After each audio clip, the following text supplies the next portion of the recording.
Incline chest press. Nag-start ako sa 60 pounds na dumbbells.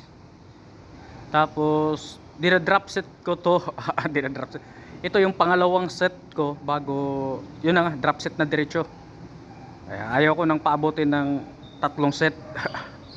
Sa ngayon kasi pagka wala akong kasama, yan lang yung makakaya ko, yung 60 pounds na yan.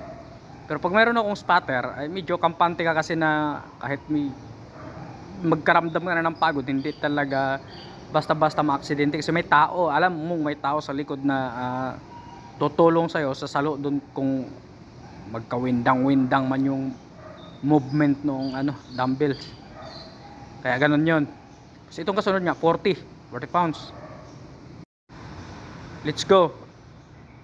Ito na, hindi ko na pinupull range of motion to, parang kasi tawag ito, yung bigat na yan, alam ko talaga sa sarili kung kaya ko siyang i-control o kaya nang i-control ang balikat ko, hindi na siya sumasakit.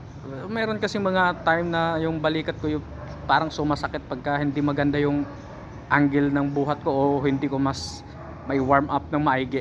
Tapos yung kasunod nito na bigat 25 pounds na, ganun pa rin. Hindi ko na siya pinupull range, parang yung mga ginagawa ni na Idol Ronnie Coleman, parang tawag nun, hindi na halos i-lock yung siko ba para yun nga lang, medyo mabilis yung execution sa ganitong style.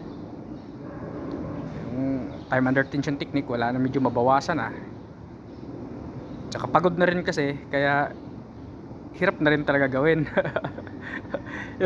Napapailang na wala sa oras yung ulo ko sabay dila, let's go.